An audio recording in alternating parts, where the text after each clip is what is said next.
नमस्कार, राज की बात में आपका स्वागत है। ऐसे तो अरविंद केजरीवाल को अभी कई मुश्किलों का सामना करना पड़ रहा है। एलजी के सामने बार बार गुहार लगा रहे हैं। एलजी उनकी एक बात नहीं सुन रहे हैं और साथ ही एक के बाद एक झटके अरविंद केजरीवाल को दे रहे हैं। पहले 97 करोड़ रुपया का एडवर्टीजमेंट का जो केजरीवाल की पॉलिसी से सरकार को नुकसान हुआ था उसकी वसूली के आदेश दे दिए। उसके बाद शेल्टर का औचक निरीक्षण करके उन्होंने ये पूरी पोल खोल दिया आम आदमी पार्टी की कि नाइट शेल्टर जो बनाया गया है उसमें कितनी खामियां हैं और केजरीवाल इसे बढ़ा चढ़ाकर पेश करता है। साथ ही उसके सीईओ को ट्रांसफर करवा दिया। दूसरी तरफ जो बार बार डिप्टी सीएम मनीष सिसोदिया और सीएम अरविंद केजरीवाल रिक्वेस्ट कर रहे हैं कि एलजी बिना उनके मंत्री और खुद उनके बताए हुए फाइल डायरेक्ट अधिकारियों से अपने पास मंगवा रहे हैं। और इस मामले में जब डिप्टी सीएम ने लेटर लिखा तो उसके जवाब में चीफ सेक्रेटरी नरेश कुमार ने डिप्टी सीएम को और कड़ी सजा दे दी एक तरह से, और कहा जितनी भी फाइल अरविंद केजरीवाल की सरकार एलजी के पास भेजती है वो सारे की सारी फाइलों को दिखाना पड़ेगा और बाईपास करके बिना मिनट्स ऑफ मीटिंग का जिक्र किए हुए, कैबिनेट के फैसले का जिक्र किए हुए डायरेक्ट एलजी के पास नहीं जाएगा। सारे प्रिंसिपल सेक्रेटरी और सेक्रेटरी जितने भी सारे दूसरे विभागों के हैं उसको भी बताया गया है। लेकिन इन मुश्किलों के साथ केजरीवाल के पास एक और बड़ी मुश्किल आ गई है और यह मुश्किल है शराब घोटाले में एक बड़े खुलासे से। एक लेटर लिखा गया है और यह letter confederation of Indian alcoholic and beverage companies ने लिखी है, यानी कि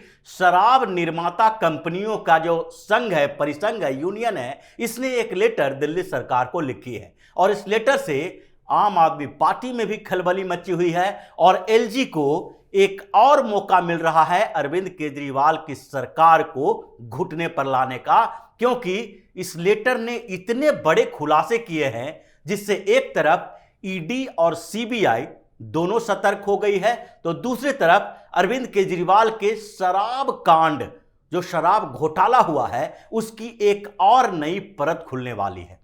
इस लेटर में साफ तौर पर कहा गया है कि 1 सितंबर 2022 ये वो डेट है, ये वो तारीख है जब अरविंद केजरीवाल की सरकार बैकफुट पर आई थी। इसने न्यू एक्साइज पॉलिसी को खत्म कर दिया था और उसे वापस लेकर फिर से पुरानी एक्साइज पॉलिसी लागू करने की घोषणा की गई थी, क्योंकि 7 महीने में ही न्यू एक्साइज पॉलिसी की हवा टाइट हो गई, पोल खुल गई और 2830 करोड़ रुपए का नुकसान दिल्ली सरकार को केवल 7 महीने में हुआ। लेकिन जब यह वापस ले लिया गया तो फिर उस समय एक और डिमांड शुरू हो गया। वो डिमांड था जो शराब कंपनियों ने अरविंद केजरीवाल को पैसे दिए थे, उसकी डिमांड। और यहीं से शुरू होता है दूसरी कंपनियों को दबाने के लिए और उनके पैसे वापसी के लिए, उनके पैसे वसूल करने के लिए जो एक नई साजिश की गई, एक नया घोटाला किया गया जो इस लेटर के हवाले से कहा गया है। ये शराब निर्माता कंपनियों के परिसंघ जो है, यूनियन है, इसने जो दिल्ली सरकार को लेटर लिखा है, ये लेटर कोई सामान्य नहीं है। ये एक बड़े कार्टेलाइजेशन और साजिश की ओर इशारा कर रहा है, जिसमें साफ तौर पर यह कहा गया है कि दिल्ली सरकार जब से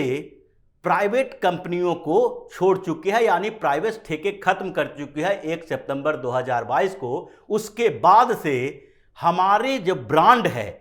कुछ बड़े बड़े ब्रांड हैं, उन ब्रांड का डिमांड खत्म कर चुकी है। होलसेलर और रिटेलर दोनों स्तर पर अब सरकार के कब्जे में है। सरकारी देसी और विदेशी शराब की दुकानें हैं। सरकारी विदेशी शराब की दुकानों का मतलब सारा का सारा हैंडल जो है, उसका जो अंकुश लगाना है, उसमें क्या बिकेगा क्या नहीं बिकेगा, ये सारा तय करना सरकार का काम है। और इसके कारण सितंबर, अक्टूबर, नवंबर, दिसंबर, ये 4 महीना हो गया। इस 4 महीने में हमारी स्थिति खराब हो चुकी है और हमारे मॉल में, गोदाम में सामान, ये शराब की बोतलें रखी हुई है, पड़ी हुई है, लेकिन धीरे धीरे डिक्रीज हो रहा है, उसका डिमांड ही नहीं है। होलसेलर कहते हैं कि रिटेलर मांग ही नहीं करते हैं तो हम आपकी सप्लाई कैसे करें। और इन लोगों ने जो लेटर लिखा है उसमें कहा है कि पिछले 4 महीनों में सैकड़ों करोड़ रुपए का हम लोगों का घाटा हो चुका है, क्योंकि हमारी शराब वहां तक पहुंच ही नहीं पा रही है। दिल्ली सरकार इसके ऊपर ध्यान दे और इसके पीछे के कारणों को ढूंढकर निकाले। अब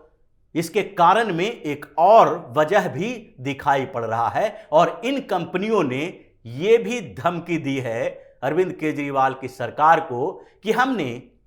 जो पिछली बार न्यू एक्साइज पॉलिसी जब लाए तो उस समय 1 साल की लाइसेंस फी हमसे ली गई थी। सारी कंपनियों ने यह बात कही है कि 1 साल की लाइसेंस फी हमने दिया था, लेकिन आपने 7 महीने में वो पॉलिसी खत्म कर दी और जो अगले 5 महीने तक रहा उसमें भी इस बात की उम्मीद थी कि न्यू एक्साइज पॉलिसी खत्म करने के बाद भी जब सरकार शराब के ठेके दूसरे को देगी और उसके बाद जो सरकार का उस पर कब्जा होगा उससे हमारे घाटे की भरपाई हो जाएगी। लेकिन पिछले 4 महीने से तो ऐसा दिखाई पड़ रहा है कि कुछ ब्रांड को पूरी तरह से मार्केट से आउट कर दिया गया है और कुछ ब्रांड ऐसे हैं जिनको प्रमोट किया जा रहा है। ये जो सारे कंपनियों ने लिखे हैं उसमें कुछ कंपनियां बड़े स्तर की हैं। एलाइड बेवरेज भी है, मोहन मेकिंग भी है और सूला बेवरेज भी है। ऐसी कंपनियां भी है जिसको इस बात का शक नहीं है, पूरे आंकड़े हैं उसके पास और इन कंपनियों ने इन्वेस्टिगेशन के लिए टीम भी भेजा। इन्होंने उस लेटर में यह भी लिखा है कि हमारे टीम के लोग जब शराब की दुकानों पर गए तो वहां पर पता चला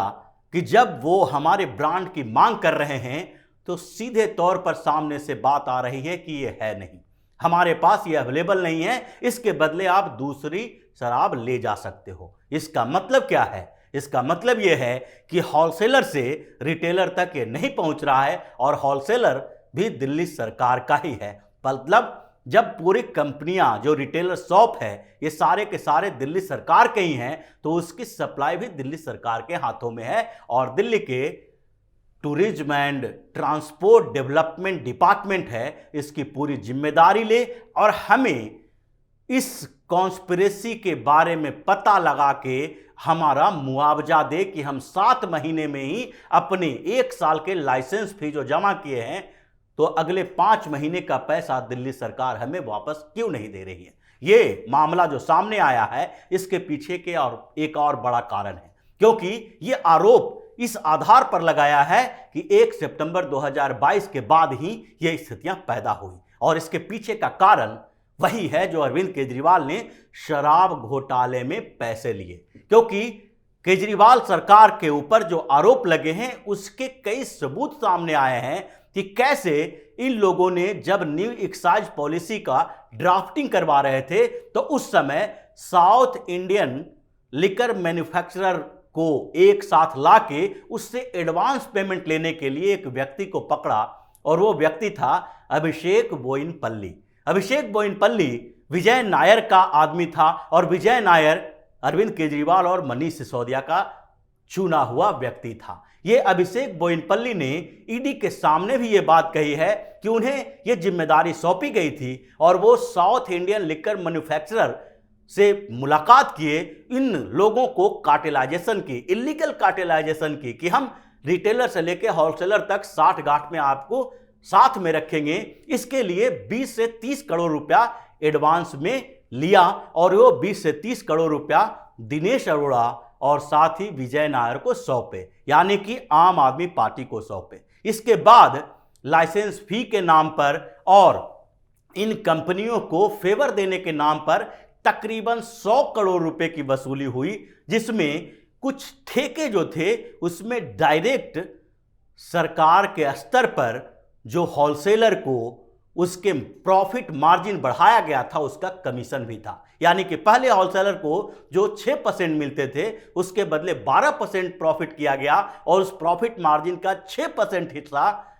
समीर महेंद्रू और अरुण पिल्लई जैसे लोगों ने वसूले, और वो पैसे जो वसूले गए वो पैसे कहीं न कहीं इलीगल तरीके से विजय नायर, दिनेश अरोड़ा और उसके जरिए आम आदमी पार्टी को गए। यानी इन लोगों ने जो करीब करीब 150 से 200 करोड़ रुपए दिए थे अरविंद केजरीवाल को, मनीष सिसोदिया को, जो विजय नायर और दिनेश अरोड़ा के हवाले से गया था, वो पैसे की वसूली कैसे होगी? जब अचानक से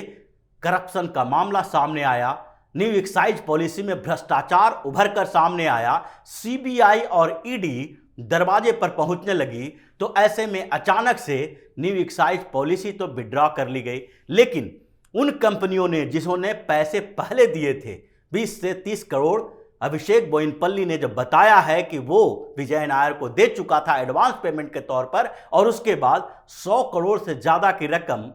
बाद में दिया गया था, ये पैसे वापस उन लोगों को कैसे मिलेंगे, उसका प्रॉफिट कैसे आएगा, इसके लिए एक नई कॉन्स्पिरेसी की गई। इन लोगों ने जब पैसे की डिमांड अरविंद केजरीवाल और उसकी टीम से की, तो इन लोगों को लगा कि अगर इनका पैसा नहीं देंगे तो सारा भांडाफोड़ हो जाएगा और गवाहों का ही सारा खेल है। अगर ये लोग सब लोग मिलकर, समीर महेंद्रू, अरुण पिल्लई, अभिषेक बोयनपल्ली, दिनेश अरोड़ा और इनके इर्द गिर्द के लोग, सारे लोग अगर एक साथ गवाही देंगे कि केजरीवाल और सिसोदिया ने पैसे लिए थे, तो फिर डायरेक्ट फंस जाएंगे। इसलिए जब फिर से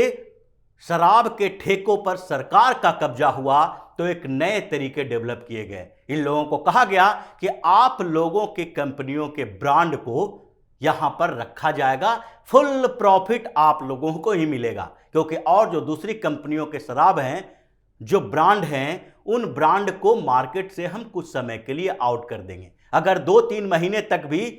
आपके ब्रांड को प्रमोट किया गया, तो दिल्ली में जितना रेवेन्यू है उसके हिसाब से आपकी प्रॉफिट वो हो जाएगी, और उससे कई गुना ज़्यादा होगी जितना पैसा भ्रष्टाचार के लिए आपने दिया है, वसूली में आपसे लिया गया है। अब यही कॉन्स्पिरेसी 2-3 महीने तक चलती रही। शुरुआती दौर में तो